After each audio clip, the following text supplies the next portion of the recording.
pues una de las cosas que el foro había pensado que era importante era hacer una conexión directa y que fueran los propios palestinos, los propios activistas, los propios resistentes, los que nos hablasen, para quien quisiera oírlos, los que nos hablasen, y no someternos más a interpretaciones tanto propias como ajenas. Nidal Al-Aqsa nos ha asistido un montón de veces aclarándonos cosas y esta tarde hemos querido estar con él para que nos haga un boceto de cómo están las cosas allá en Palestina, tanto en Gaza como en Cisjordania, como en la Palestina histórica. Esto se me va y se me viene lo que quiere. Bueno, y bueno, él nos va a hacer un boceto general de cómo está el asunto y luego pasaremos a las preguntas que han enviado la gente antes al Foro Palestina. Tenemos que disculparnos que ha habido un error en el cartel que ponía 27 de mayo en vez de 20 de mayo. Nos disculpamos por ello, pero ya estaba tratada la conexión y hemos tenido que seguir así. Y así ha sido. Estemos los que estemos y listo. En todo caso, esta conexión estará grabada y esta charla estará grabada, es decir, que la gente que no pueda estar hoy puede tener libre acceso al momento que quiera. ¿De acuerdo? Entonces, hay una introducción de Nadil. Nadil es Nidal es el director de Badil, el Centro sobre Derechos de Refugiados de Belén. Vamos a entrar directamente en el asunto.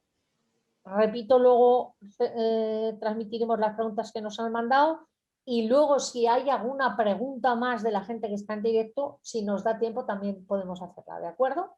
Dani nos va a ir traduciendo, entonces paciencia para todos.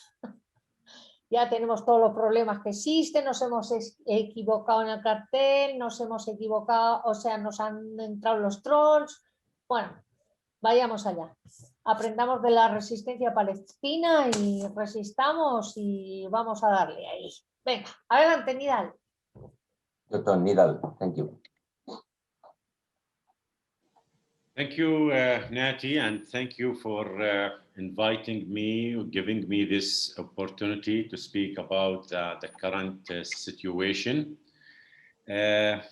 Actually, thank you for doing this panel in support of our people in Palestine. As usual, you are doing a great work. Thank you.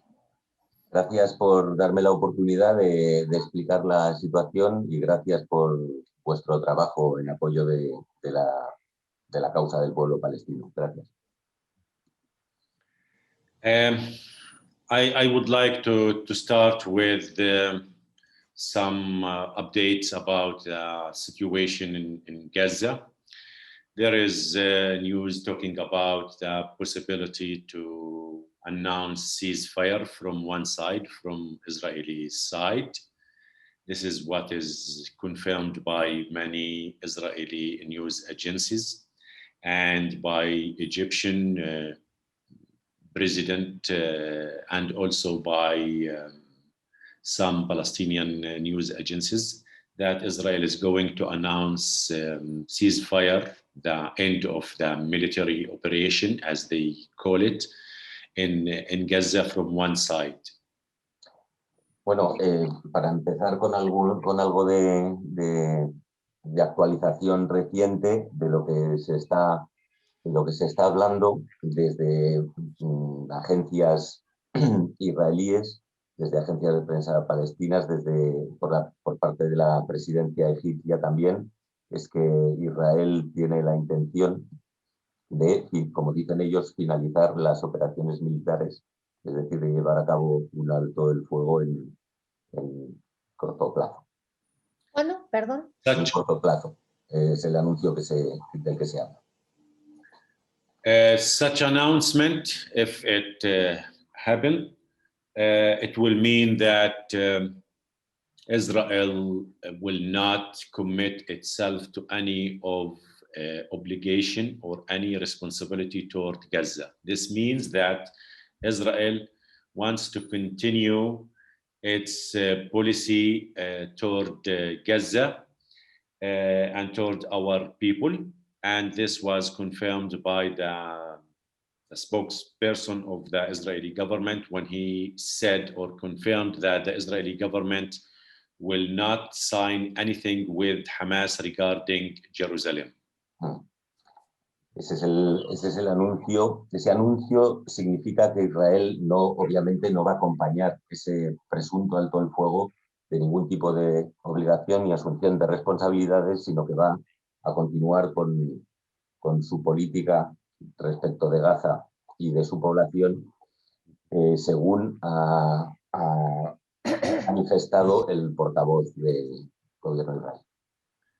So again, Israel is taking the whole international community, all states, all countries to previous situation after killing more than 240 Palestinians, after the displacement of more than 50,000 Palestinians, after destroying of more than 2,000 residential units in Gaza. Israel is pushing the international community to continue providing humanitarian aid while it continues the blockade and siege on Gaza. Eso significa que de nuevo, o por enésima vez, Israel, después de 240 asesinatos, de 5.000 desplazamientos y de más de 2.000 residencias destruidas, lo que va a hacer es continuar el asedio y el bloqueo en Gaza, mientras a la comunidad internacional le deja lo de la ayuda humanitaria.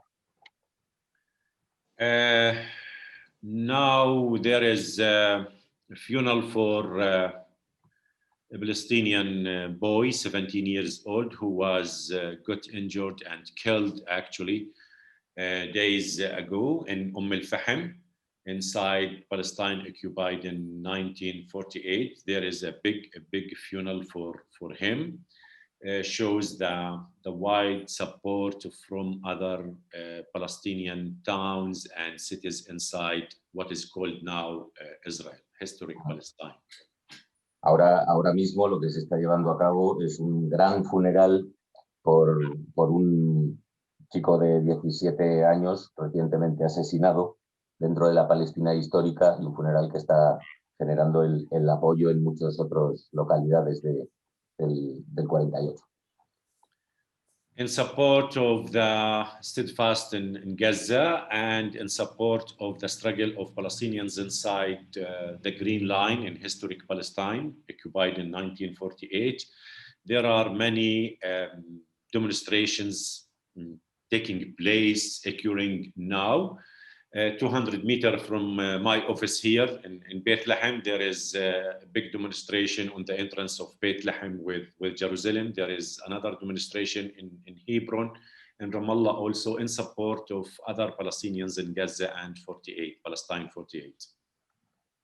En apoyo a Gaza, o sea, en apoyo tanto en Gaza como en la Palestina histórica, se repiten y se están multiplicando las manifestaciones. Ahora mismo, a 200 metros de esta oficina, en Belén está teniendo lugar una, en Hebrón, en Ramallah, en tantas otras ciudades. While these demonstrations and the strikes on Gaza Strip continue, and oppressive measures taken by Israel in Al-Fahim and inside Palestine 48, the UN General Assembly continue discussing the question of Palestine. they have a special session now in New York. Y las demostraciones, como digo, continúan y las huelgas continuarán y las medidas de opresión y de represión de Israel también dentro de la Palestina histórica continúan mientras ahora mismo está teniendo lugar una reunión en Nueva York. Unfortunately, actually, I was listening to the speeches given by members in the General Assembly. Unfortunately, almost all Western European and United States, European countries and United States are still talking about Israel's right to self-defense. They are condemning the Palestinian resistance, calling or classifying Hamas as a terrorist group, or our resistance actually as a terrorist action, and they are talking about Israel's right to self-defense.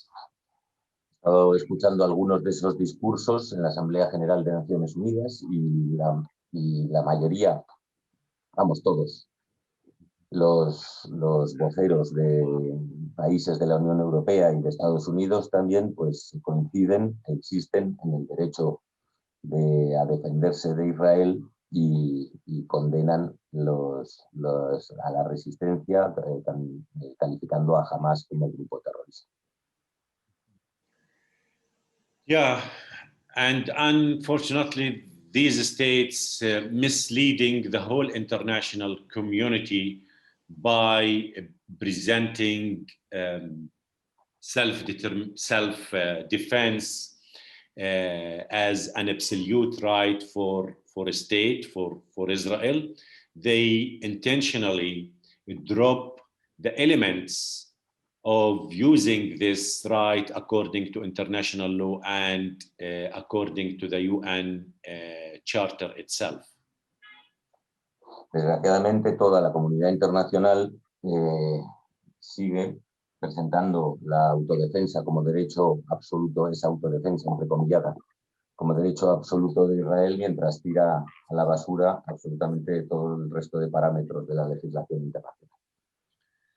So, for example, I will not go in the very legal details on self-defense elements, but I want to say or to affirm that one of the elements, but I'll point out one of the elements of self-defense, which is called under international law unprovoked attack, which means that the state wants to benefit from this right, should not do wrong at the first instance.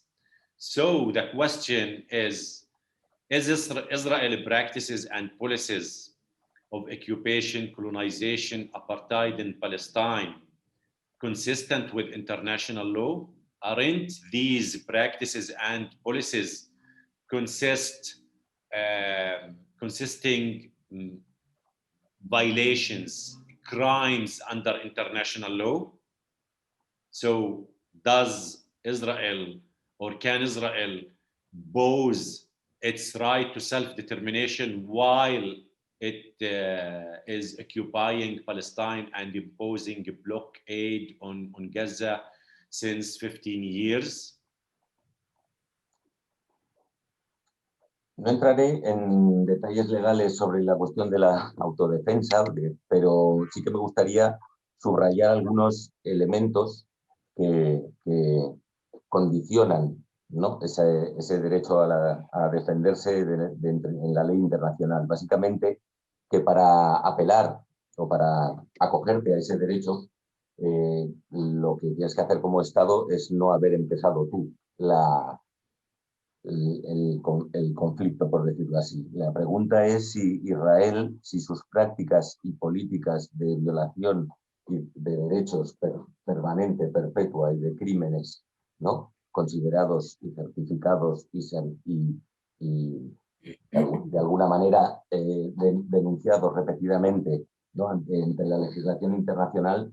Dicho todo eso, ¿puede Israel acogerse, ¿no? o invocar ese presunto derecho después de 73 años de ocupación y de 50 de asedio? So all these states must actually read the UN Charter again and to see that no state is allowed to threat or use of force against any other people or state unless this was decided by international community and consistent with the purposes of the charter. So does Israel practice or policy in Palestine consistent with UN Charter? Does Israel implement or respect any of the UN resolutions, including the resolution regarding ending the blockade on Gaza? Actually, Israel has never been committed or implemented any of the UN resolution. Todos esos estados de la comunidad internacional, dicho lo anterior, deberían volver a leer la Carta de Naciones Unidas, leer la parte donde dice que ningún estado tiene el permiso para amenazar o utilizar la fuerza, a no ser que ese permiso esté acordado por la comunidad internacional y en condiciones coherentes con el texto de la Carta de Naciones Unidas, y entonces responder a la pregunta de cuántas resoluciones de Naciones Unidas al respecto se incluyen en el bloqueo de Gaza, ¿no? o en tantos otros episodios al respecto de los cuales Israel nunca hizo lo que las resoluciones de Naciones Unidas recordaban, ni nunca se comprometió ni siquiera a la idea de poder hacerlo. So these states must also know that colonized peoples have the right to resist colonial powers occupation by all means, including armed struggle. These are the resolutions or the charter or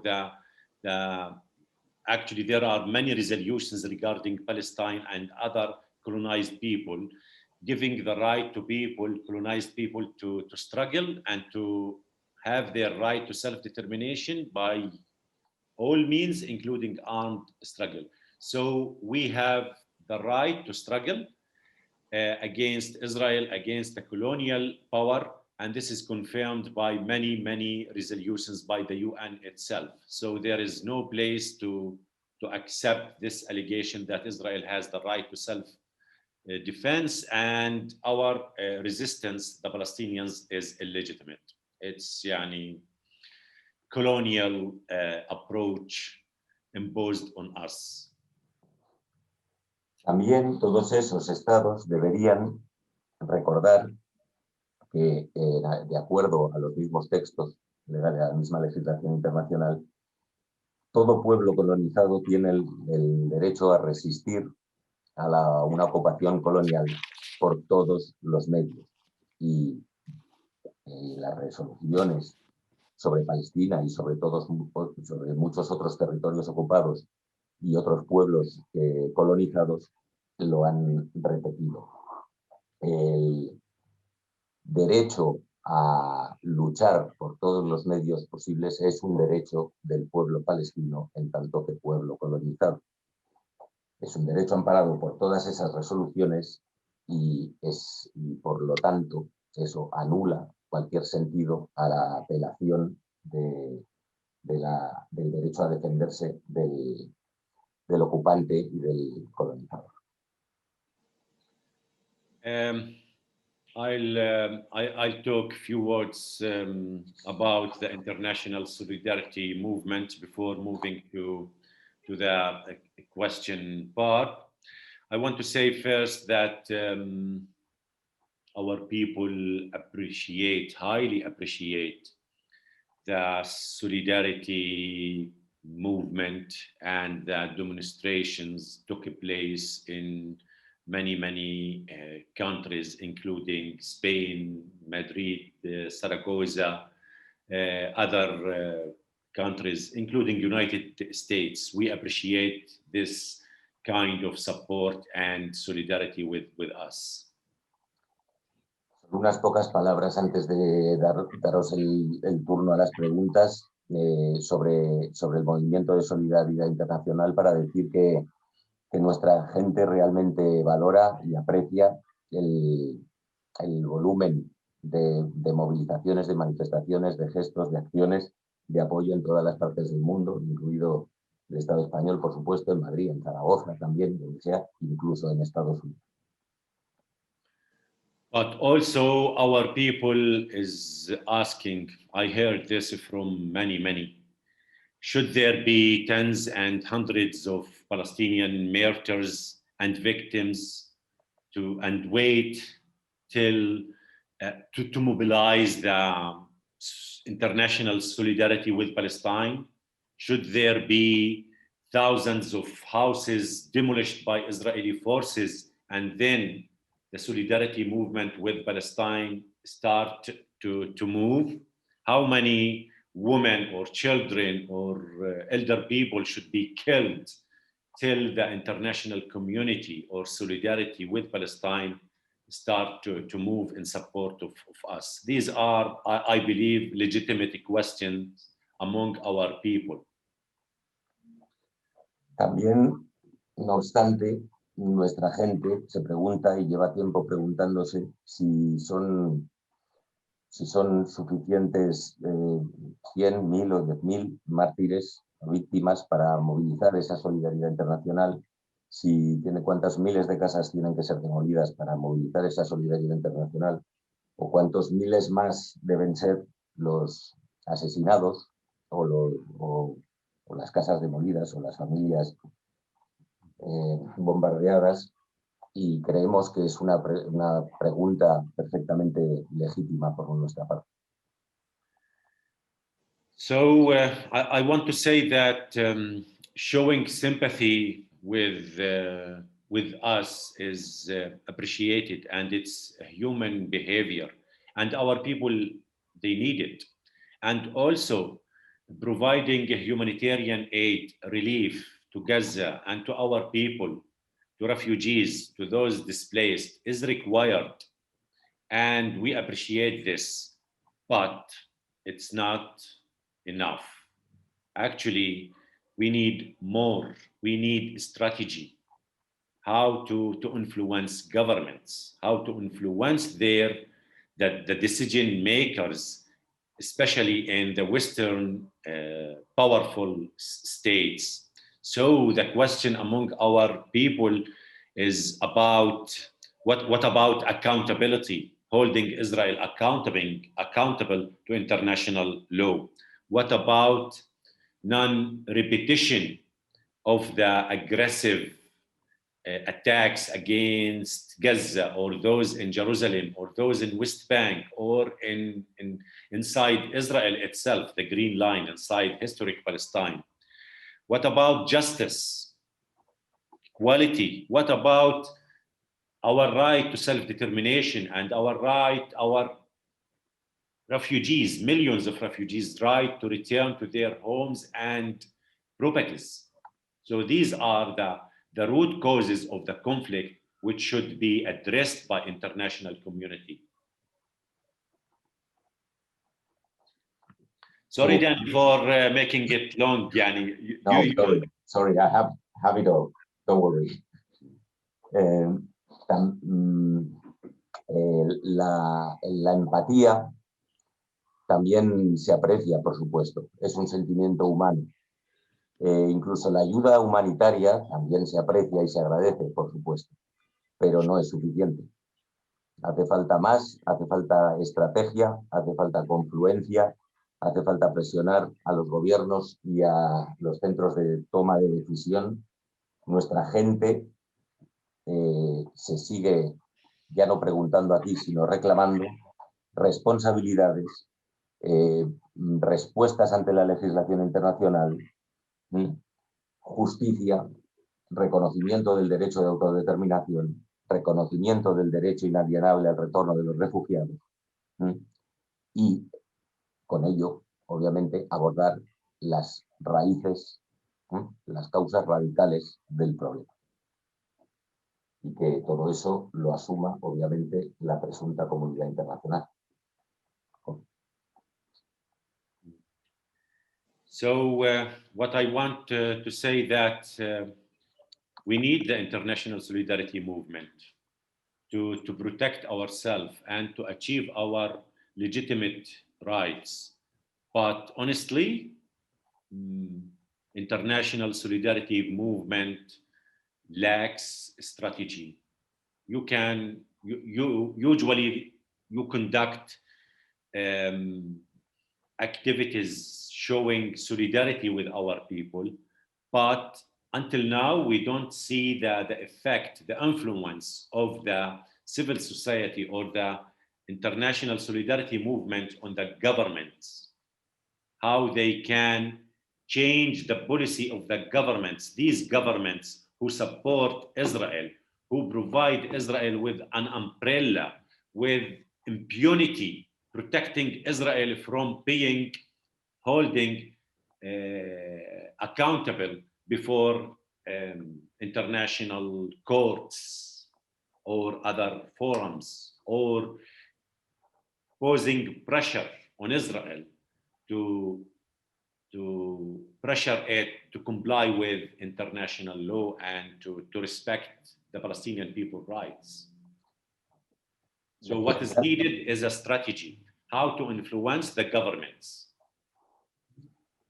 Necesitamos al movimiento de solidaridad internacional, por supuesto. Necesitamos para la protección en momentos muy difíciles o especialmente difíciles, para la defensa de los derechos, pero falta una estrategia. Las muestras de solidaridad no tienen el efecto o la influencia que necesitamos que tengan para que cese todo ese volumen de ilegalidad, toda esa agresión, toda esa muerte. Los gobiernos y sus políticas tienen que ser el objetivo, porque es el apoyo a Israel, es el paraguas de impunidad que se le ofrece permanentemente, es la protección que se le garantiza ante esas leyes que supuestamente deberían exigirle la responsabilidad. Es decir, esa estrategia para lograr todo eso es la que nos falta. Finally, I want to say that this intifada, the Palestinian intifada, the current one, proved two things. On one side, the unity of our people. This is one of the important things.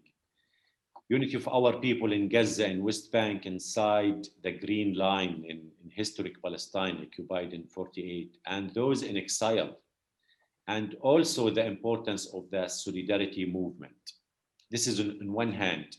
On the other hand, this intifada proves or shows the failure of international community, the failure of the so-called peace process, Oslo peace process, the failure of the Palestinian Authority and its approach. So on one hand, we can see that the unity of Palestinian people and our people insistence on continue struggling to achieve its rights, and on the other hand, the failure of international community, the so-called peace process, and the complicity actually with Israel, and the failure of the Palestinian Authority. Quisiera decir que esta intifada, me refiero a la intifada que está teniendo lugar a día de hoy, muestra dos cosas, básicamente, por resumir. Por un lado, la unidad de nuestro pueblo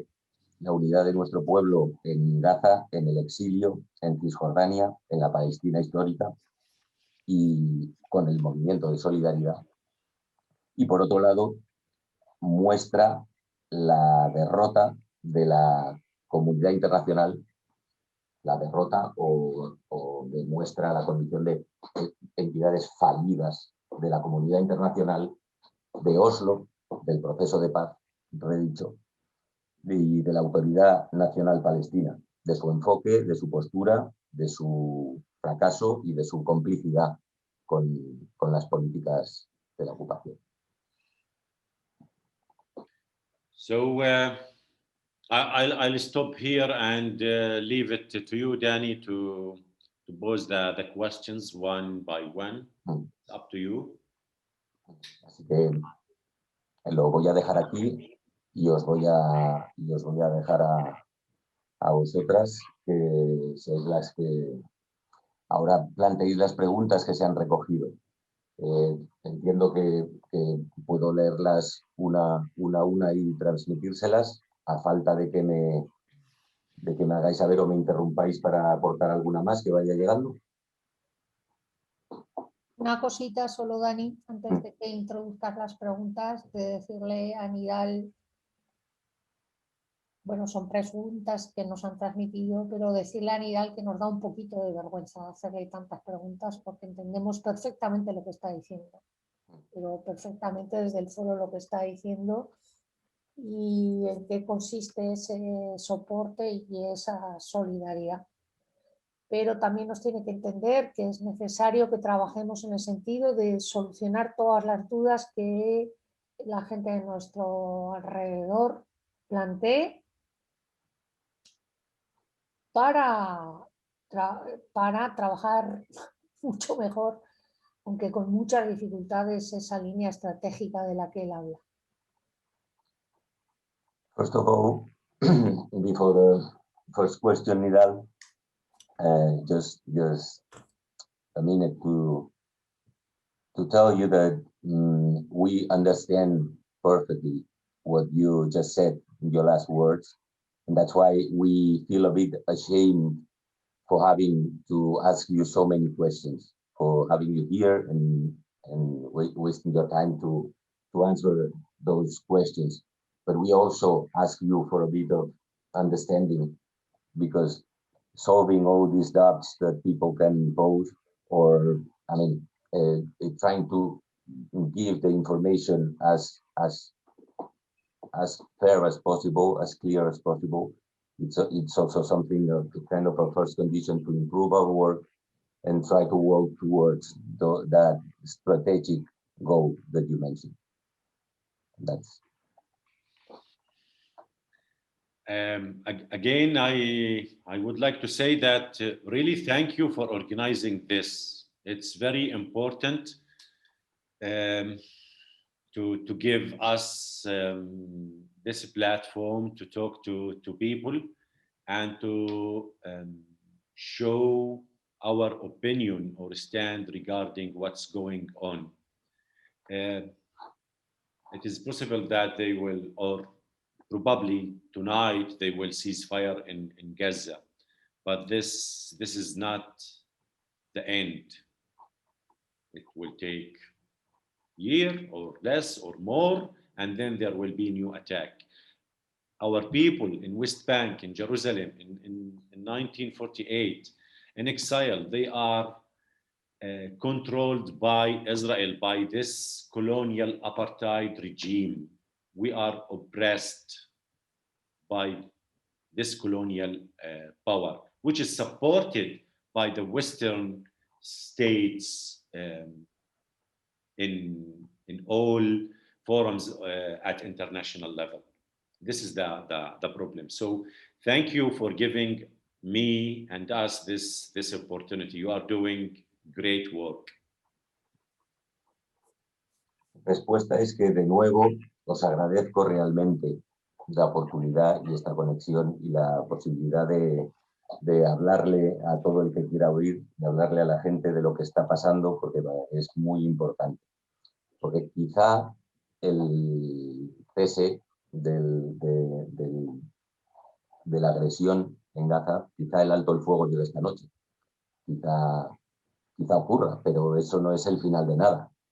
porque nuestro pueblo en Gaza, en Cisjordania, en la Palestina histórica, en el exilio y en cualquier parte, vive bajo el control del apartheid colonial, vive como vive, fruto de esa ocupación colonial, y es una ocupación colonial que está apoyada por todos los países de Occidente, y que goza de todo el apoyo a nivel internacional. Ahí es donde tenemos que tener las cosas claras. Muchas gracias otra vez, en todo caso. So when I criticize the international solidarity movement, I didn't mean or intend to blame people. We believe that people support each other in Europe, in Palestine, in Africa, in everywhere. Actually, what I wanted to say that international solidarity movement have a goal. They want to support Palestinian people, but honestly, we lack strategy, how to do that, how to influence the governments, how to change their policies regarding Israel or regarding the support to Palestinian people rights, to make it something practical, to push governments to take practical measures, not just strong condemnation of settlements, for example, or calling for ceasefire in Gaza, or calling for providing humanitarian aid to Palestinian people. How to influence these governments to push them to take practical measures addressing the root causes of the conflict here in Palestine. Yo mi crítica al respecto de la situación en el movimiento solidario internacional en todo el mundo refiere, insisto, a decir que el objetivo es apoyar al pueblo palestino. Y está claro.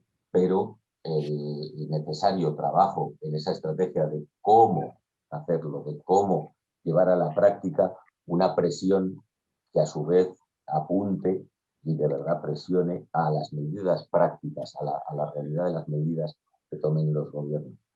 Más allá de un cese a la agresión puntual, más allá de un alto el fuego, más allá de la ayuda humanitaria, algo que ataque las raíces del conflicto.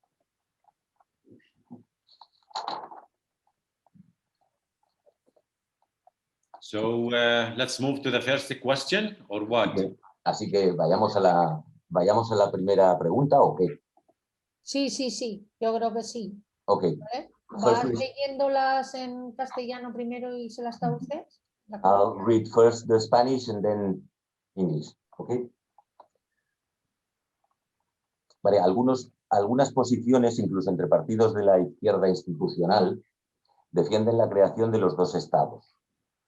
¿Cuál es la respuesta a la emergencia de esta posición o a la popularidad de esta posición política? ¿Cuál es tu opinión sobre ella y qué significaría para la lucha histórica del pueblo palestino? Some positions even carried out by parties of the institutional left, they defend the creation of the two states. And the question is, what is the response to the emergence of this position? And what is your opinion about this? And what would it mean for the historical struggle of the Palestinian people? Okay, I would say, I would ask actually, have we, the Palestinian people, ever given the opportunity to choose the solution we want for ourselves, for our country? Actually, we haven't been given this opportunity. And okay, Danny, translate. I'll continue. Empezaría preguntando yo, ¿se nos ha dado alguna vez al pueblo palestino la oportunidad de elegir qué solución nosotros queremos para nuestro país? So in 1917, Palestine was occupied by British forces. And then in 1922, the League of Nations at that time decided to transform the occupation to mandate.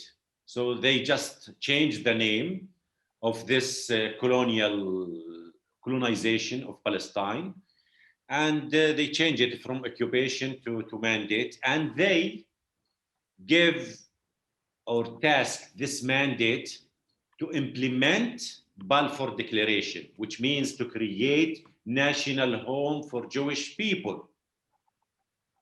This is the international community. A ver, sobre la comunidad internacional, para empezar, en 1917 estábamos bajo ocupación del Imperio Británico. En 1922, la Liga de Naciones cambió el nombre al colonialismo en la región y de llamarlo ocupación se pasó a llamarlo mandato. Y ese cambio de nombre se acompañó con la tarea de implementar la Declaración de Balfour, que estaba destinada a crear un hogar nacional judío. The same thing in 1947, when the UN decided to divide Palestine. They decided to partition Palestine, and they gave the colonizers, the Zionist colonizers, the majority of Palestine, and gave us 43, our people, 43 of the country. They didn't consult the Palestinian people. They didn't ask us. The international community decided to divide Palestine. So we weren't consulted. Luego, en 1947, Naciones Unidas decidió dividir Palestina con el plan de partición y dar a los colonos la mayoría de la tierra y dar a los palestinos que vivían en Palestina el 43% de la tierra, siendo la gran mayoría de la población. Y eso volvió a hacerse sin consultar ni discutir, por supuesto. And then, when they decided to trigger this peace process, they decided, Oslo peace process, they decided that the best solution for the conflict or for Palestine, for Palestinians, is the two-state solution.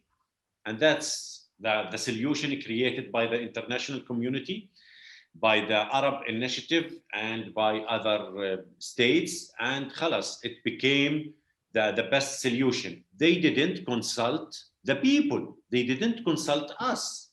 And they imposed it on us, and we have to accept it. Luego, al tiempo, en el proceso de paz de Oslo, se decidió que la mejor solución era la solución de los dos estados, y ese invento fue acordado por la comunidad internacional, la iniciativa árabe y muchos otros estados, y volvió a hacerse sin consulta, como imposición, sin preguntar, sin discutir. So again, I want to say that we have never been given the opportunity to choose the solution we want as Palestinians. All these solutions imposed on us by international community. For me, as a refugee, my family, my parents were displaced from their village occupied in 1948, and I want to return there. There are about 7 million Palestinian refugees, most of them in exile, are waiting to return to their home villages, which are located inside what is called now Israel. And they have this right. It is recognized under international law. And I believe that they will not give up this right. So for me, the best solution is to have one state, secular, democratic state in whole Palestine, based on respecting human rights for all. This is my opinion. Mi opinión. Bueno, de nuevo, insisto en que, por lo tanto, dicho todo lo anterior, nunca se nos ha dado, nunca se los ha preguntado, ¿no? Nunca, siempre ha sido impuesta toda decisión. En mi caso, yo soy refugiado, mi familia, mis padres, mis abuelos, yo fui expulsado en el 48 y soy hijo de una familia expulsada en el 48 y hay millones de refugiados que siguen en el exilio. Un derecho al refugio, que es reconocido por la ley internacional, un derecho al refugio, o sea, al retorno, perdón, que está reconocido en la ley internacional, un derecho al retorno al que nunca vamos a renunciar y, por lo tanto, una no renuncia y un derecho que, y, en mi opinión, a lo único conclusión que aboca es a la de un Estado secular y democrático que respete los derechos humanos de todas las personas que viven. And I believe that the two-state solution is not practical. It wouldn't work. It wouldn't work. It's a lie. Even if President Mahmoud Abbas is calling for two-state solution and hope to have a state on 1967 borders, this will not take place. This will not end the struggle of millions of refugees who want to return to their homes, to their villages occupied in 1948. La solución de los dos estados no es práctica, es mentira, no funcionará, aunque Abbas invoque la posibilidad y aunque se apoye en las fronteras de 1967, etc. Eso no va a acabar la lucha, tampoco va a acabar la agresión y eso no sirve para los 7 millones, más de 7 millones de refugiados. Another one? Yes. La primera cuestión. Un momento, Dani, que querría hacer un matiz sobre eso. ¿Por qué él piensa que algunos de los partidos de izquierda y más radicales de la izquierda europea y española también insisten tanto en la teoría de los dos estados? ¿Será tal vez en la solución de los dos estados, tal vez porque es más cómodo políticamente hacer ese pronunciamiento? Literally, why do you think some or so many radical, even radical left, I mean, even left parties in Spain or the European Union insist so much in this two-state solution? Do you think maybe this is because it's kind of a politically comfortable position?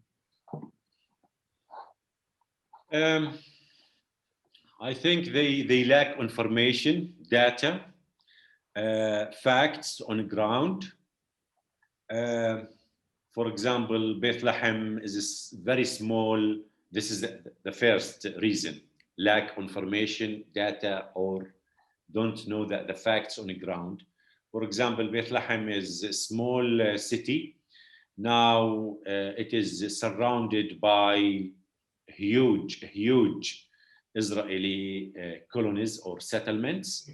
The residents of Bethlehem and the colonizers are almost equal now.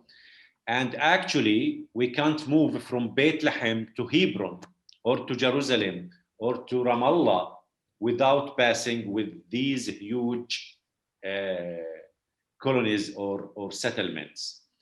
And they proposed, and they agreed on that, on the negotiation, Oslo peace process, that these colonies or blocks of colonies will be annexed to Israel, and we will get other land in other area in exchange of this, which means any practical. Creo que les falta, puede que les falte información, que les falten datos, que les falten los hechos sobre el terreno. En mi caso, en Belén, por ejemplo, que es una pequeña ciudad que está rodeada de enormes asentamientos, entre comillas, colonias. Y ya somos casi 50-50 entre población local y colonos. Desde Belén, yo no me puedo mover a Hebrón, ni a Jerusalén, ni a Ramallah sin pasar por esos lugares que son anexados a Israel, que implican, que facilitan la anexión a Israel de ese territorio y que a nosotros se nos mande a otra parte. No, sí, puede ser falta de información, pero esa información está muy clara. So the second reason is these political parties or left parties probably influenced by the Zionist allegations and lies regarding the situation here in Palestine. And also the third reason, probably they trust the international proposal that this two-state solution is the best solution for Palestine. So lack of information or not knowing the facts on the ground or the influence of the Zionist allegations or official approach of UN could be the reasons behind such belief. They have to ask Palestinians what they do, what they want, actually. La segunda razón, ya hemos dicho que la primera era falta de información, puede ser falta de información de los datos, de los hechos sobre el terreno. La segunda razón podría ser que esos partidos de izquierda estén influenciados por el discurso del sionismo o por sus lobbies o por sus mentiras. O además que se creen a la comunidad internacional y a Naciones Unidas. En conclusión, uno, o es que no saben, o dos, o es que son muy crédulos. Pero en todo caso lo tienen muy fácil, les basta con preguntar a la población al pueblo palestino. Next one. Yeah. Al respecto de la situación que está sufriendo Gaza, la pregunta sería si además de Hamas, a la que tanto escuchamos, ¿no? De la que tanto escuchamos hablar en los medios continuamente, hay otras organizaciones o movimientos que participan en la resistencia dentro de la franja. The second one is regarding the situation that's been suffered in Gaza. The question is if in addition to Hamas, there are other organizations or movements that are participating or joining the resistance within the street. Because yes, let me make a parenthesis, because, you know, here we only, the only name that the audience knows here is Hamas. Yes, there are many political parties and movements involved in the resistance in Gaza, from Gaza. Hamas is the biggest movement. We have also Jihad, Islamic Jihad. We have Nasser Salah ad-Din. We have the Palestinian Front for Liberating Palestine. We have Democratic Front. We have Al-Aqsa Brigades. We have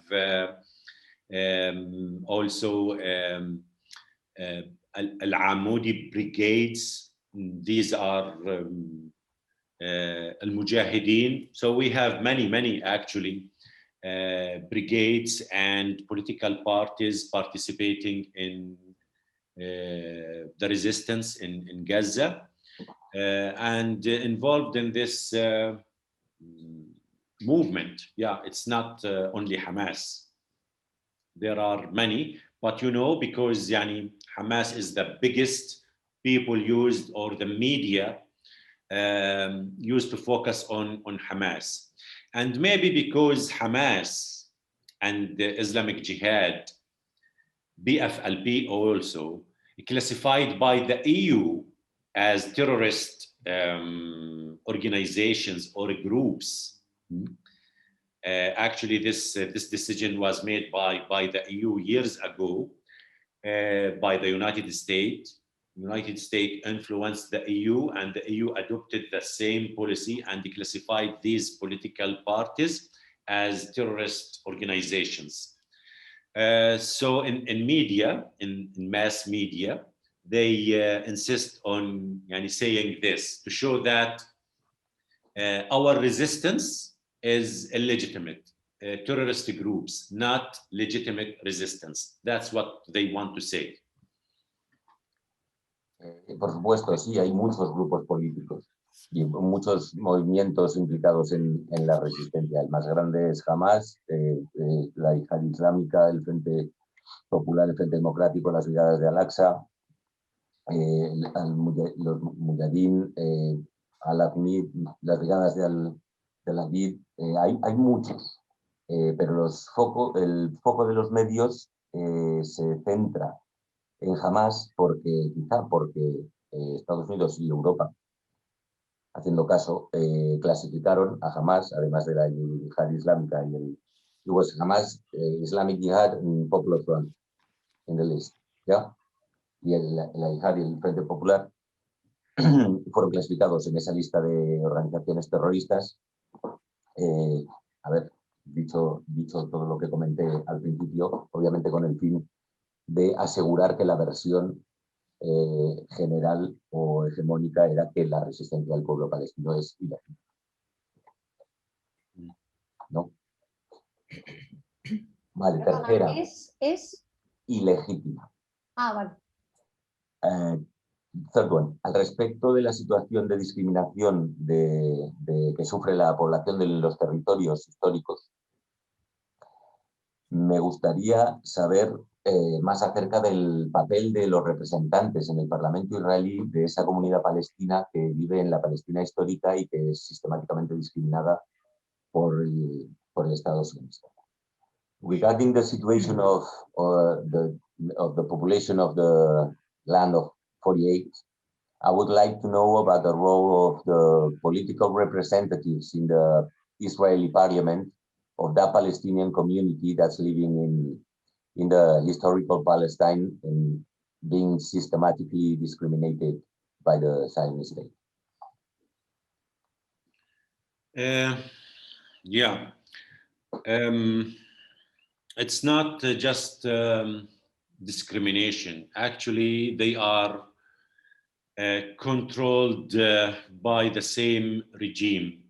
They are subjected to apartheid, to harsh separation, discriminatory policies of separation, apartheid.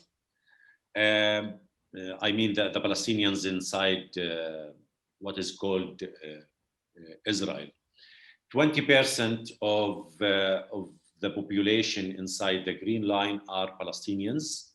They are 1,600,000 Palestinians inside Israel. They have Israeli citizenship. They are Palestinians. Although they are 20% of the population, they are concentrated on 3.5% of land. Most of their land was confiscated by the government, by Israel. So 20% of the population is concentrated and isolated in 3.5% of land. Bueno, más que discriminación, yo diría que la situación en la que vive esa parte de nuestra gente es el mismo, se parece mucho más a la situación de apartheid y segregación que se vive en general en cualquiera de los territorios. En este caso, en lo que se ha venido a llamar Israel. El 20% de la población, que son en torno a 1.600.000 personas, y insisto, el 20% de la población dentro de los territorios de la Palestina histórica, también llamados ahora Israel, viven en un 3,5% de la tierra, porque la inmensa mayoría de su tierra también ha sido confiscada por el gobierno de Israel.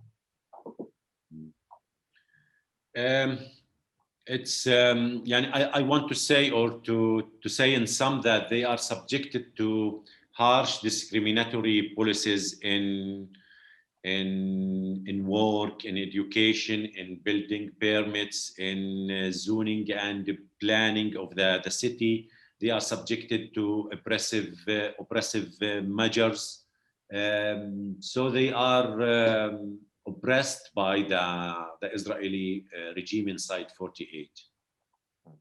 Esas duras políticas de segregación obviamente afectan a todos los niveles, desde el trabajo a la educación, a la vivienda, en las estrategias de planificación urbana, absolutamente todo ámbito. So there are also political parties inside 48 who believe that if they participate in the Israeli parliament, in the Knesset, they can achieve some socio-economic rights for Palestinians inside 48. Esos partidos políticos que participan o que forman parte de la Knesset, del Parlamento israelí, pueden conseguir pues, algunos derechos sociales o derechos económicos para la población palestina.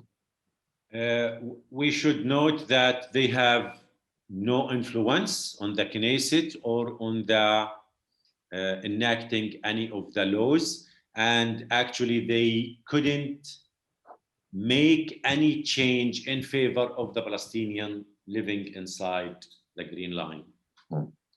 No tienen ninguna influencia en ese parlamento y por lo tanto, insisto, no van a conseguir ningún cambio relevante para la población en ese territorio dentro de la línea verde. And also we have to know that there are other political parties which are prevented from participating in the Knesset, and they have a strategy not to participate actually, like Abna al-Balad, the sons of the country. This is a movement refused to participate in the Israeli election Knesset. Also Kifah movement. Kifah means a struggle movement. And also the northern side of the Islamic movement. It's the biggest movement inside 48 also. It's prohibited, and don't participate in Israeli Knesset or election. También hay otros partidos que o bien tienen prohibida la participación, ¿no? o el acceso al Parlamento, o bien que forman parte de un movimiento que lo que promueve es la renuncia y lo que rechaza el que se participe de los procesos electorales y la representación en el Parlamento, como algunos de ellos son los hijos del país, sería la traducción, o el movimiento de la lucha, o una parte importante del movimiento islámico. Another one. Yes. We have some. We have some left. Abriendo el foco a la situación de los refugiados palestinos, que durante décadas en campos de países vecinos como Jordania o Líbano, me gustaría saber cómo han reaccionado ellos, si hay movimientos que se han levantado y cuáles son las posiciones que existen de cara a esta ofensiva en esa parte. Opening the focus to the situation of Palestinian refugees, which for decades in the camp have been living in the camps of neighboring countries such as Jordan or Lebanon, I would like to know how they reacted, if there are movements that have arisen, and what are the positions that exist in the face of this offensive. Maybe you saw the demonstrations, the daily demonstrations in Lebanon from Palestinian refugees, and they tried to cross the borders, but they failed. At the beginning of last week, one of the Lebanese supporters was killed by Israeli forces when he was trying to pass the borders with thousands of Palestinians. In 2011, if you remember also, there was a similar movement from Jordan, from Syria, from Lebanon, tried to cross the border to return to their home villages, to their country. and more than 6 Palestinians were killed at that time. Some of them managed to cross the borders and they were arrested, and then they were displaced or deported to Syria and other countries. What I want to say that from the beginning, when Israel was established, refugees were prevented from return to their country, to their home villages. In early 50s, more than, according to Israeli archive, more than 5,000 Palestinians, refugees tried to return, were killed just between 1948 and 1953. More than 5,000 Palestinians tried to return and they were prevented. So what I want to say that last week, in the last 10 days, refugees in Jordan, in Lebanon, tried to return, to come to the border to show support, but they are prevented by their governments, by Israel, and as the 7 million refugees who are still prevented from returning. Here I want to say that there are internal displaced Palestinians inside Israel, more than 400,000, and they live 1 kilometer from their homes, from their villages, original villages, and till today they are prevented from return to their home villages, although they have Israeli citizenship and live 1 kilometer from their home village, from their land. This is Israel. Quizá hayáis visto imágenes de las manifestaciones de refugiados palestinos en Líbano y en Jordania, apoyados por población local, solidaria obviamente, que saltaban se acudían a la frontera para asaltarla. En Líbano un libanés fue asesinado por la policía. Obviamente quien se ha encargado ahí han sido tanto las fuerzas de seguridad de los propios países como de Israel. En 2011 hubo un movimiento similar en Jordania, en Líbano y en Siria, y fueron asesinados 6 palestinos, 6 personas, y mucha gente fue arrestada y deportada por cruzar la frontera en aquel episodio. Desde la Fundación de Israel, los refugiados tienen prohibida la vuelta. Me añadiría a poner un paréntesis como traductor. Cuando hablamos de que no se respeta el derecho al retorno, hay quizá una diferencia sustancial, o podría subrayarse que lo que se hace es prohibir cualquier posibilidad. Cierro paréntesis. En los años 50, 5.000 refugiados fueron asesinados tratando de volver. Entre el 1948 y el 1953, en esas mismas fronteras en las que hoy vemos las movilizaciones, 5.000 personas recibieron disparos y murieron en el intento de volver. Por lo tanto, insisto, más de 7 millones de refugiados no tienen derecho a volver, se les prohíbe volver a sus hogares, y dentro de Israel hay 400.000 desplazados internos que viven cerca de sus casas, a veces a menos de 1 kilómetro de su pueblo natal, y a los que tampoco se les permite volver. Dani, perdona, ¿le puedes preguntarte si todos esos muertos han sido a manos de, creo que lo has dicho, pero no me entera muy bien, del ejército israelí o de las fuerzas israelíes o también de las fuerzas locales, tanto jordanas como libanesas? All those 5,000 refugees that were killed when they attempted to get back in the 50s, around the 50s, were shot by either Israeli forces and Jordan or Lebanese forces? Actually, by Israeli forces. Actually, Yeah. And because actually this current, they call it the special force. It is specialized in oppressing Palestinian people. they call it, and it is active inside Jerusalem, guards of the border.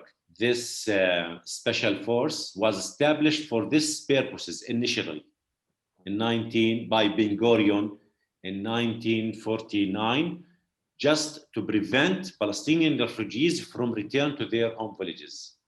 And now they are the special force to oppress Palestinians in Jerusalem and inside Palestine 48. Sí, de hecho, en esos años esas 5.000 personas asesinadas lo fueron por una fuerza especial que es los guardas de fronteras, la Guardia de Fronteras, que aún a día de hoy obviamente opera activamente ahora en Jerusalén y que fue creada por Ben Gurion en 1949 con la tarea específica de impedir la vuelta de los refugiados a sus hogares. Ahora que estamos aquí, voy a hacer una pregunta para que no se extienda mucho, pero para luego no irnos. Como ha hablado de la comunidad palestina en la Palestina histórica, en los territorios del 48, ha hablado de los territorios ocupados y ahora de los refugiados en otros países, le puedes preguntar, por favor, si existe una coordinación a nivel de resistencia, a nivel de intifada, por lo menos, a lo mejor, si no una coordinación, una comunicación entre los tres frentes. Frentes, a ver si me entiendes. A ver, quiero decir, territorios ocupados, Gaza, Palestina, árabes en la Palestina histórica y refugiados en Líbano, Jordania, etc.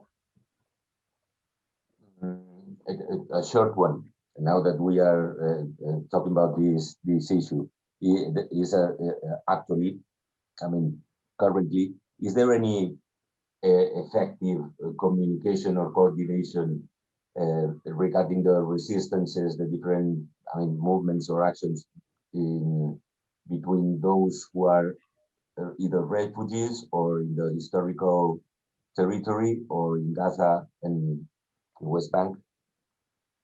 Is there? Maybe this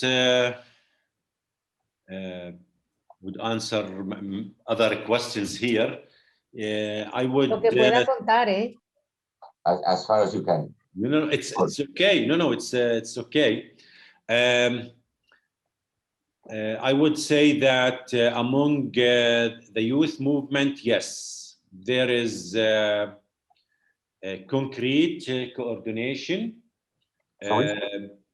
Concrete coordination between youth movement in West Bank, in Palestine 48, in Lebanon, in Jordan, and they adopt the same slogans, the same calls or strategy. They use the same language, and actually they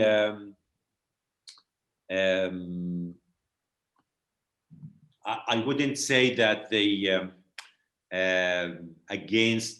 completely against political parties, but they show new strategy that Palestinian people has been looking for. So the new youth movement is very promising and people trust it. And I would add here that the yesterday strike was a great step. Actually, it was the initiative of the youth movement. They started that. And the political parties inside Palestine 48 and inside West Bank felt that they are obliged to adopt this call for strike. Because if they didn't, they would lose our people. So they found themselves obliged to follow the call for a public general strike by the youth movement. Yo diría que sobre todo es, y es lo importante, es entre la juventud.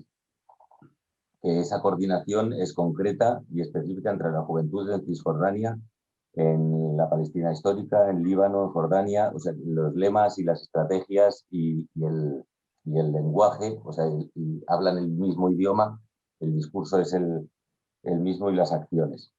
Y que se trata de una nueva estrategia y de algo que la gente estaba esperando, que es prometedor y en lo que se tiene depositada mucha esperanza. El primer paso grande fue la huelga, empezó con la huelga del martes, que era una huelga convocada sobre todo por la juventud y que llevó a obligar a los partidos a sumarse. O sea, a los grupos políticos que estaban reticentes y que no lo veían, a sumarse a ella para no perder a su gente, para no perder popularidad. But we have to note that they are subject to Israeli measures or attack. For example, more than 1,500 activists, Palestinians from 1948, have been arrested since the beginning of this intifada. In West Bank, more than 400 activists have been arrested. So we have to see that they are not working in good environment. They are attacked and oppressed by Israel. Pero obviamente no se puede olvidar que todo ese trabajo se desarrolla bajo la amenaza y el peso de la ocupación de nuevo. O sea, más de 1.500 activistas han sido arrestados en los territorios, en la Palestina histórica, en Israel.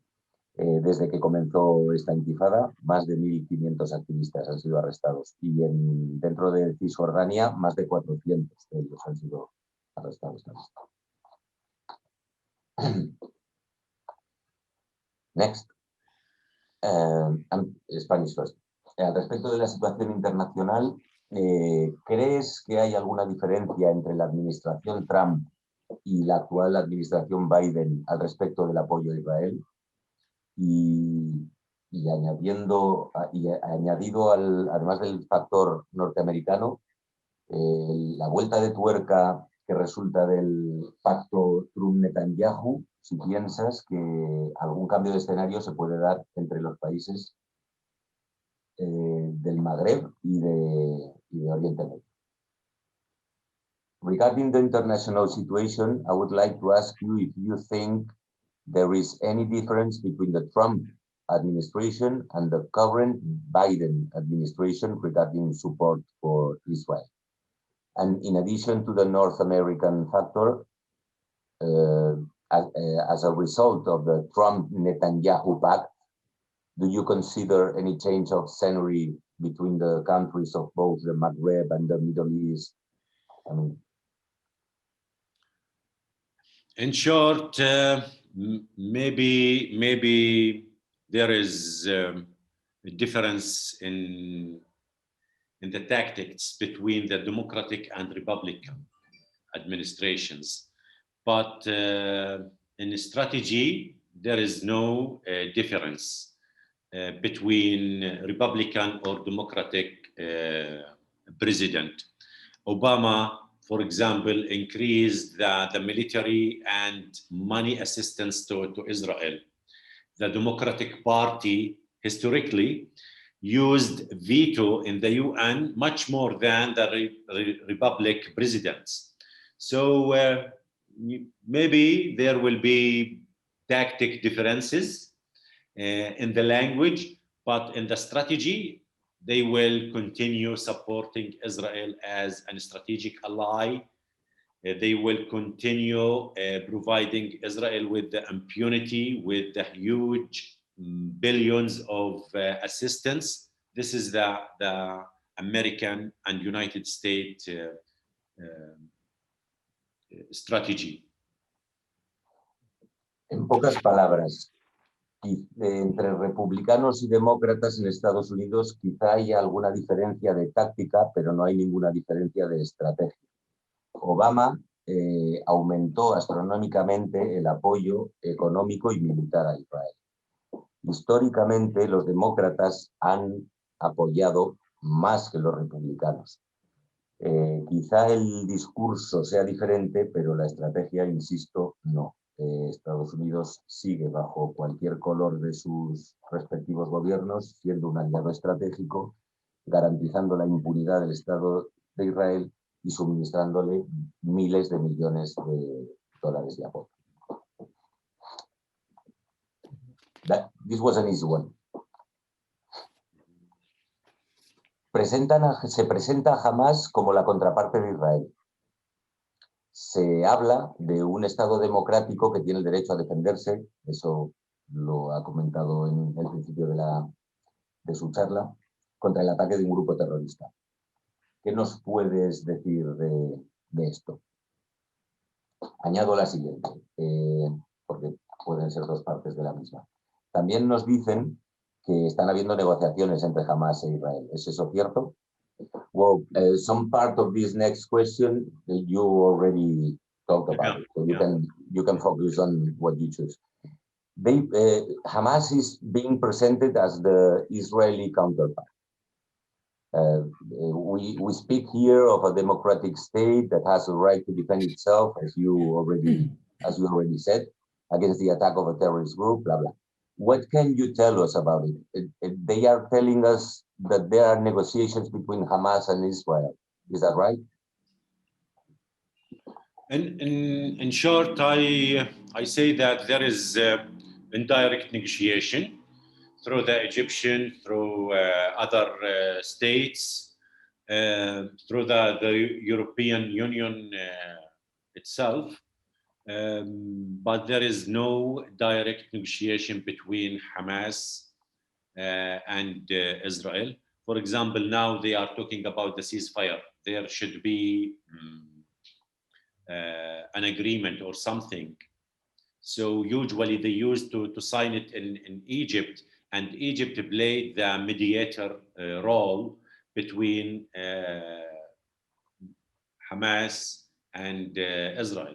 The UN itself, the EU itself, the agreement regarding the borders, the EU is the mediator between Israel and Hamas.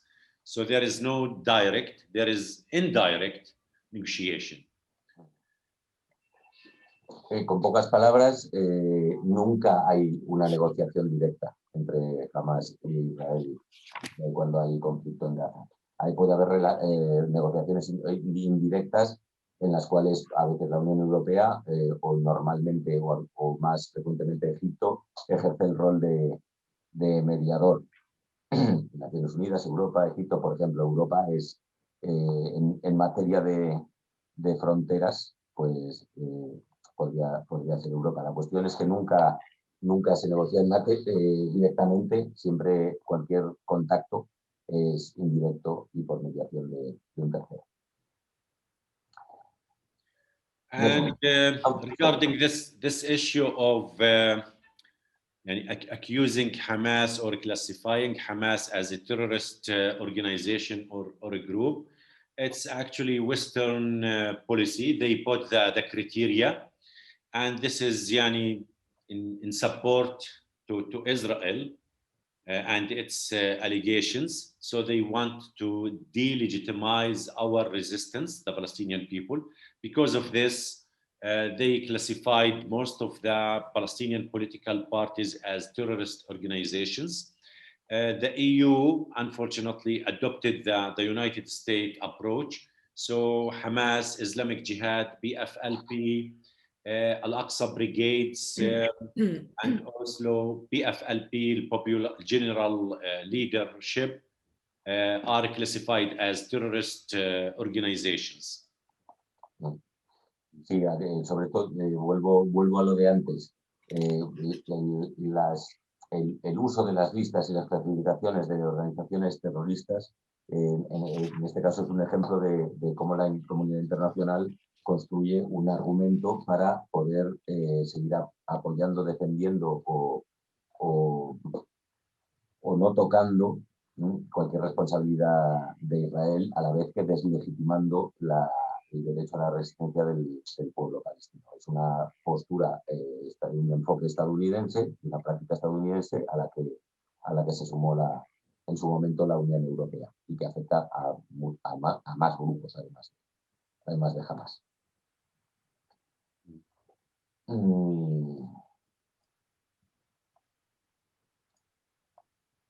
Let me find the last one because I really think we are getting to the last one.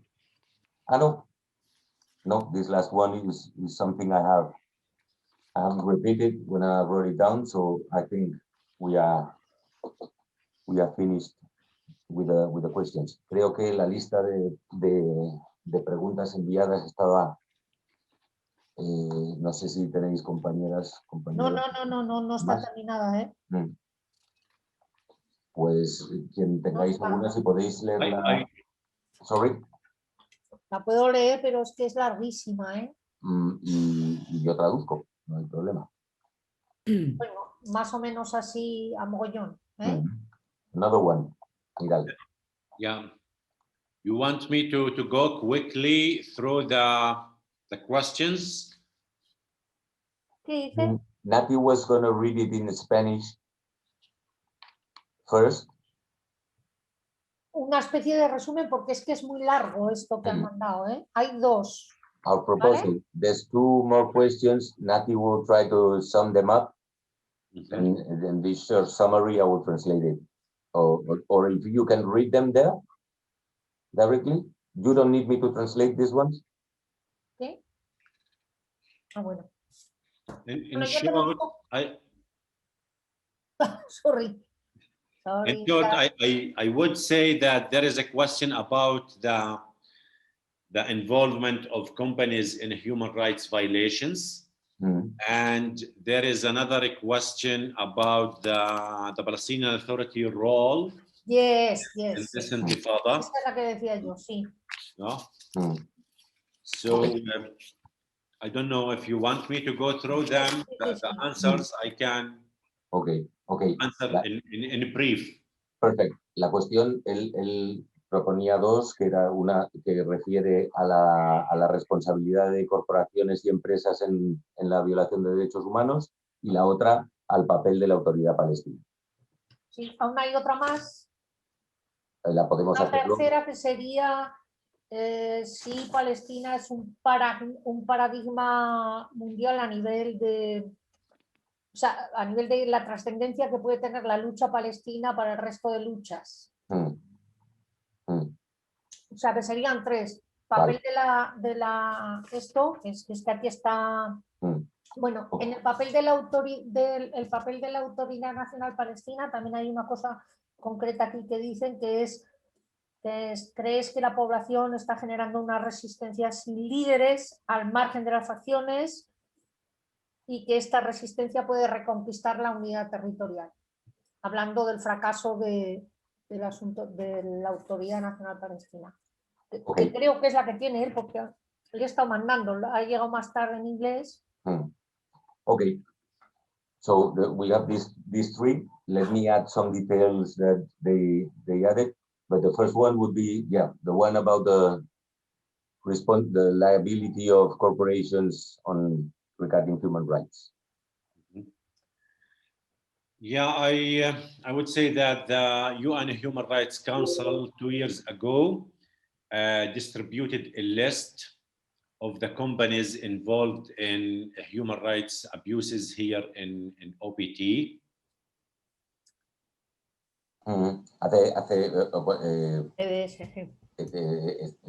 Se refiere nos referimos a la última lista que fue publicada sobre empresas con responsabilidad en colaboración con la ocupación. And this list, which includes more than 150 corporations or companies,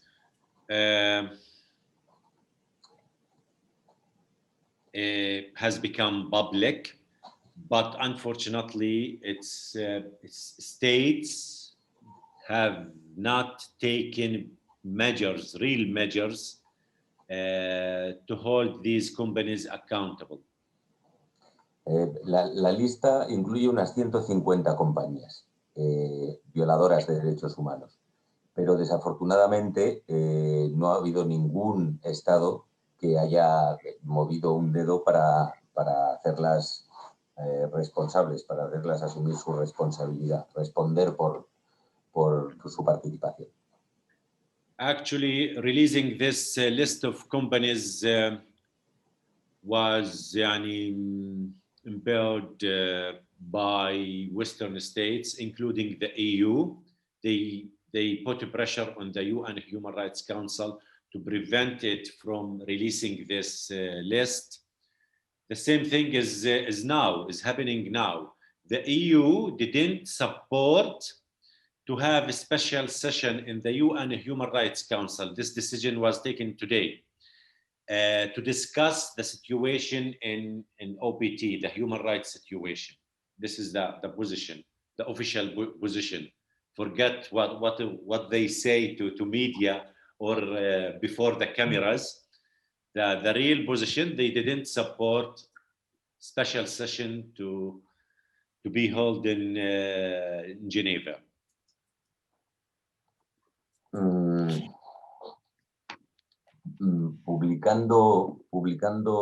Al publicar, mejor dicho, la publicación de esta lista por el Consejo de Derechos Humanos de Naciones Unidas tuvo lugar tras las presiones para evitar la publicación de varios estados. Eso por una parte. Y por otra, por noticia de hoy, la Unión Europea no ha apoyado la sesión especial a celebrar en Ginebra en esta materia. Que no ha apoyado, dices. No.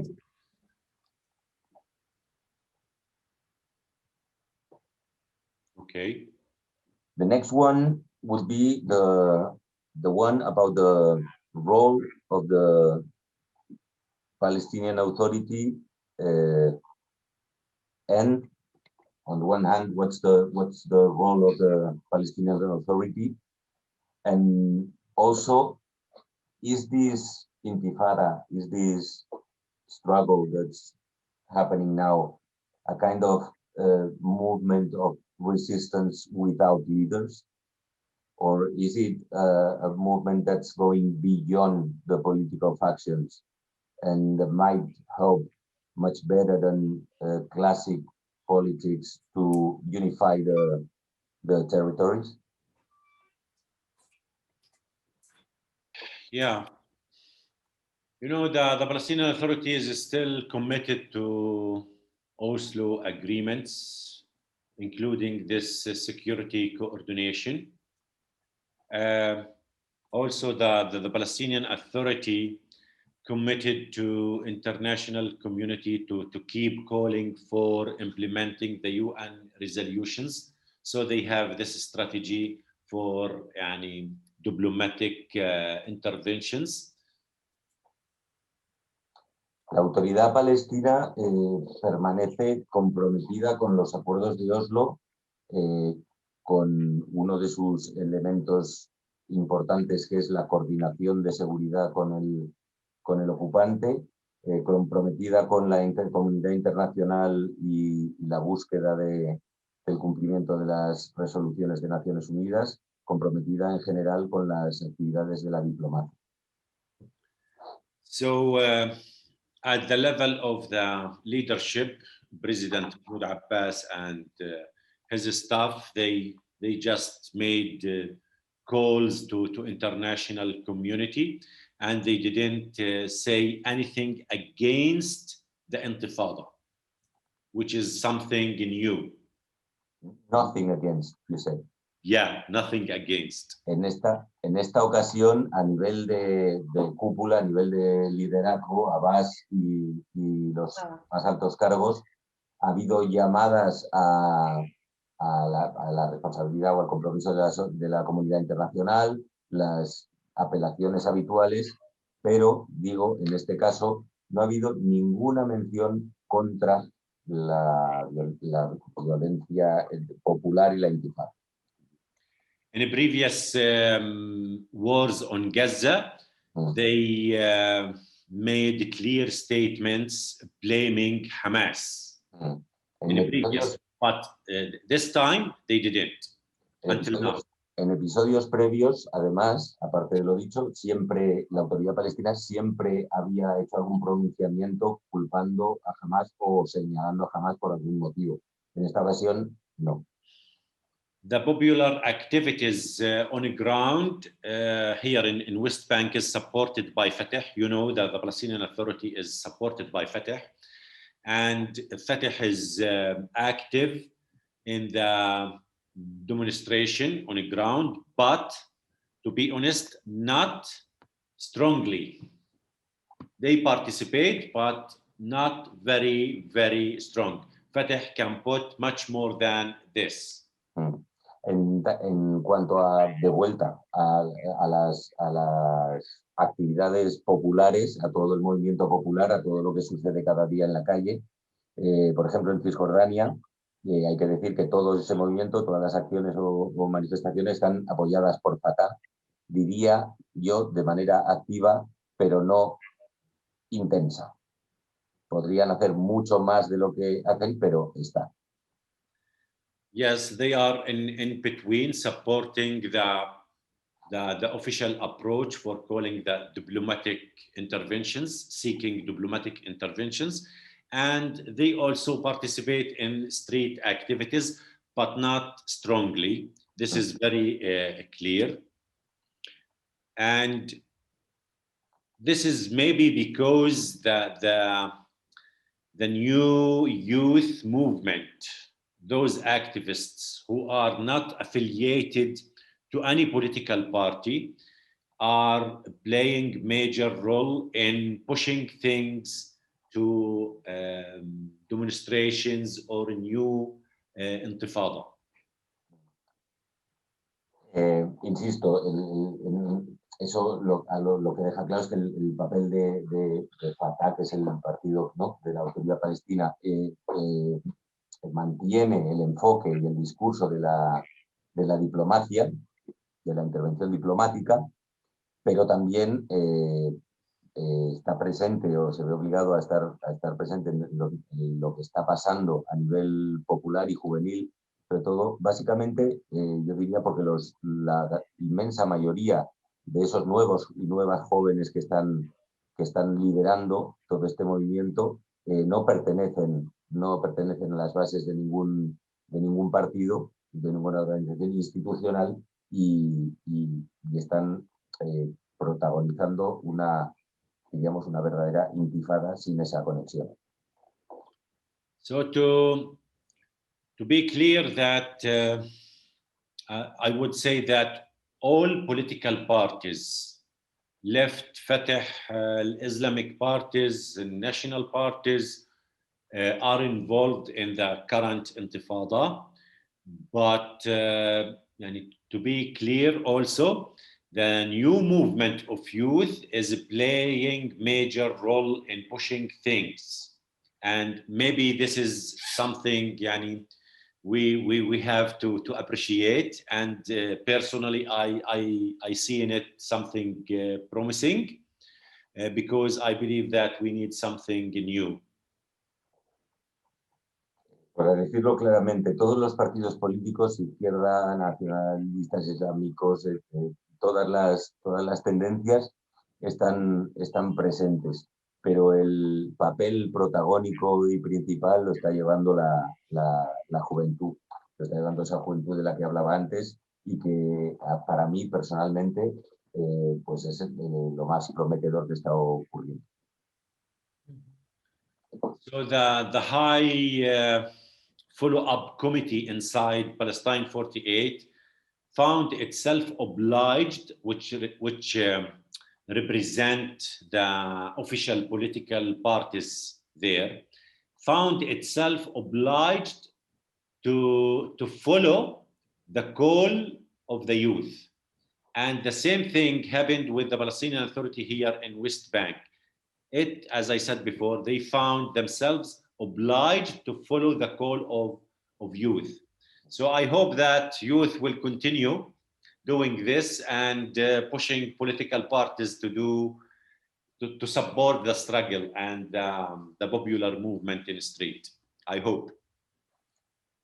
Por ejemplo, por el otro lado, en los territorios del 48, pues ese comité que componen todos los partidos oficiales ha sido, y lo voy a subrayar y lo voy a decir 2 veces, literalmente obligado a atender y a sumarse a esa llamada de la juventud, del movimiento en la calle. Es algo que yo espero que continúe y que esa fuerza popular siga imponiéndoles la agenda a los partidos. ¿Cómo se llama ese partido? ¿Le puedes preguntar? Can you say the names of the parties involved in this committee in the historical Palestine? The High Committee, you mean? What? The High Committee, you mean? Yeah. The Communist Party, Mm. which is the biggest, and this committee is led by the Communist Party. It's called now they changed the name. It's the Front. It was part of the Israeli Communist Party, and then it became pure Palestinian. And At-Tajammu' political party, also the Islamic southern side, which is allowed to participate in the election, and the movement of change. So these are the four main political party participating in this. Los 4 principales. So those who don't participate in election, they are part of this committee but not active. They are smaller.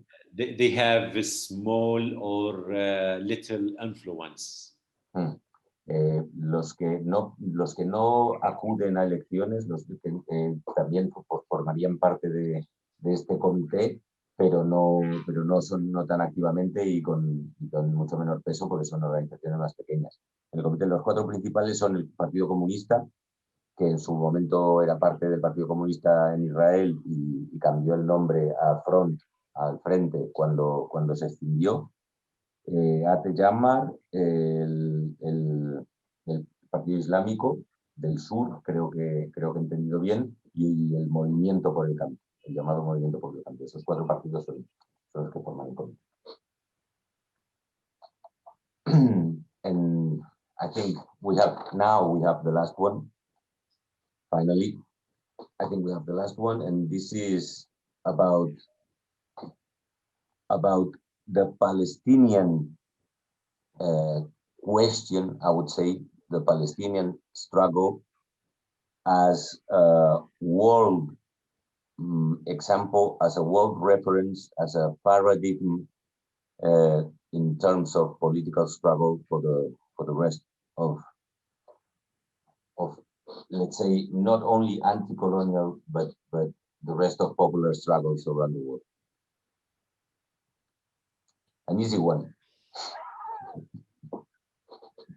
Really, it's not easy. You know, in 1948, when the United Nations put the Universal Declaration on Human Rights, they included 2 articles derived from our suffering, the Palestinian people. The article on the right to nationality and the right to return. But till today, maybe other people enjoy these rights, right to nationality and right to return. But we, the Palestinian people, are still denied these rights.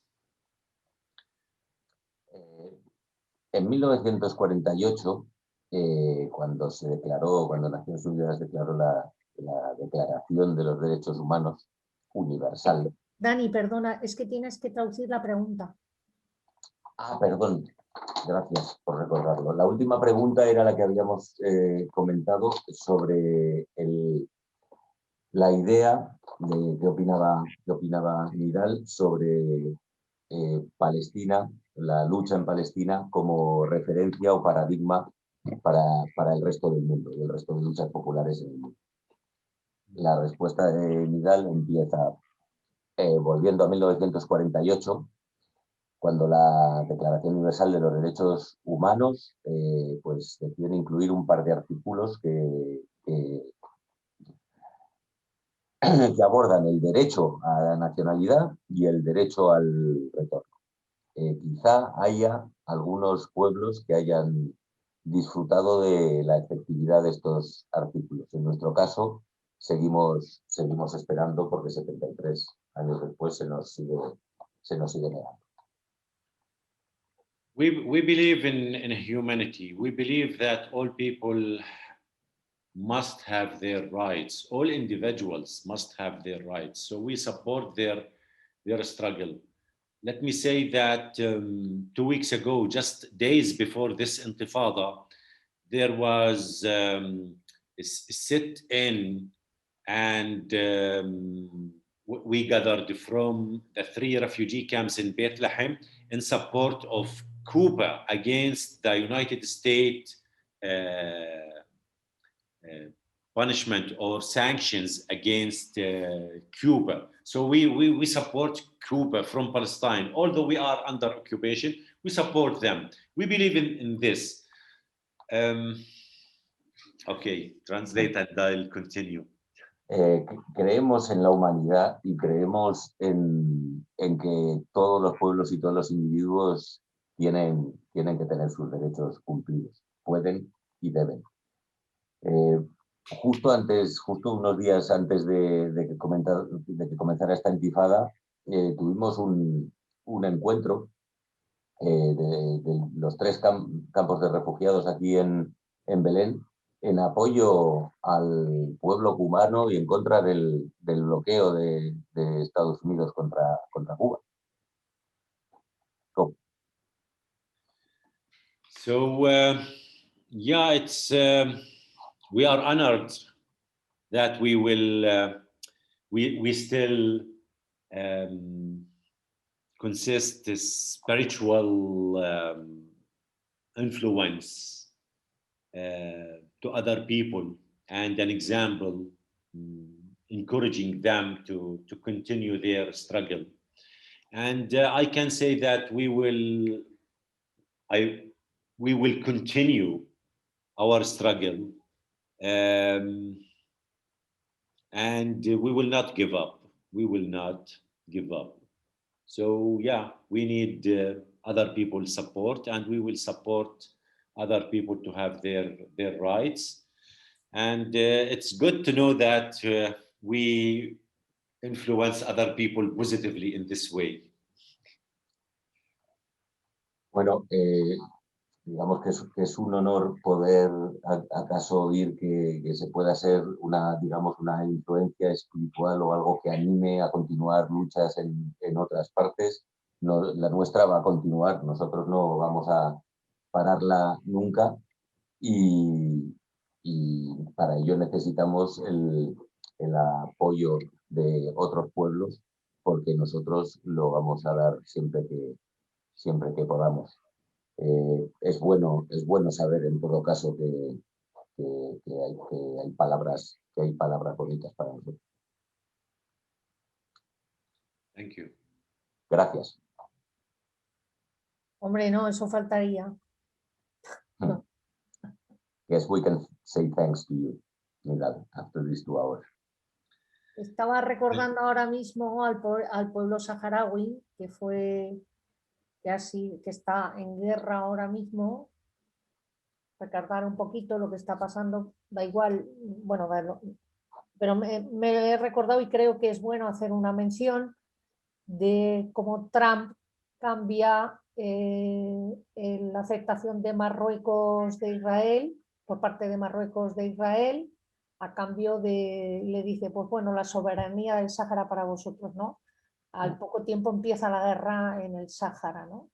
Que es un intercambio importante y ahora hay consecuencias del rey, del dictador de Marruecos, ¿no?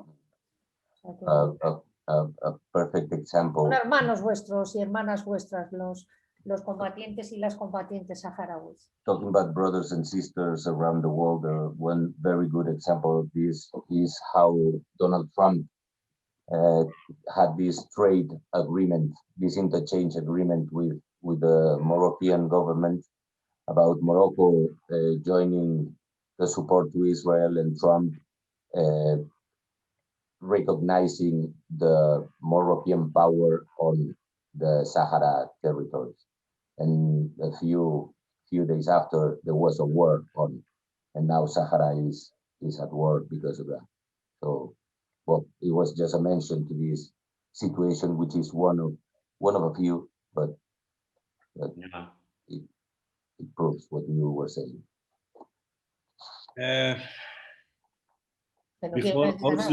Before Oslo, actually there was a clear stand from all political parties in Palestine, from PLO, in support of Sahara people. And we supported their struggle. And actually, the PLO, some political parties used to give military trainings and financial support to Sahara and get something from them. There was strategic relation, but unfortunately after Oslo, you know, the official Palestinian leadership preferred the formal relations with the government of Morocco, the formal relation with the United States, with the EU. So there is no clear stand now with Sahara people. Personally, I support their right to self-determination, and our people as well support their right to self-determination and their struggle. So we are against such agreements between states infringe on other people self-determination, right to self-determination. So yeah, I agree with you, Nati. Sí, estoy de acuerdo contigo. Antes de Oslo, la OLP apoyaba la lucha del pueblo saharaui. Después de Oslo, la posición oficial empezó a formalizar relaciones y a orientarse a esas relaciones diplomáticas con Marruecos, con Estados Unidos, con Europa o con cualquiera. Yo sé que yo y que mi gente apoyamos el derecho de autodeterminación del pueblo saharaui y apoyamos su lucha y la vamos a apoyar siempre.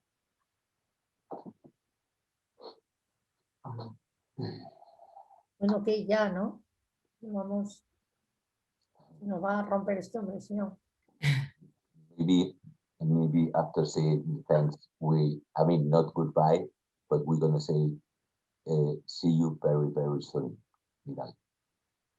Again, thank you for this opportunity, and really your support is very, very appreciated by our people. Thank you. Shukran. Gracias a vosotros otra vez y de verdad vuestro apoyo se valora. تحية فلسطين حرة. فلسطين حرة, شكرا. Alguien le ha hablado bien. Pues nada, ahí lo dejamos, Vidal. Muchísimas gracias. Toda la fuerza en la resistencia que necesitáis, muchísima. Y dentro de poco te llamamos porque te hemos perdonado la conferencia de la ruta alternativa para Palestina. Pero eso lo dejamos para adelante, para más adelante, ¿no? La conferencia que va a tener lugar en Madrid. Eso ya un día te llamamos otra vez y nos la explicas. De momento, muchísimas gracias y toda la fuerza en la resistencia. Today you are absolved, but remember, I mean, after saying thank you very much, next session shall be about the next conference about the alternative route for the struggle in Palestine, which is taking place in Madrid next November. So This is our next Pero appointment Okay. to talk about Okay, it. I'll be ready. Okay. Bye, Nidal. Bye. Bye. thank you. Bye. شكرا. Bye. شكرا.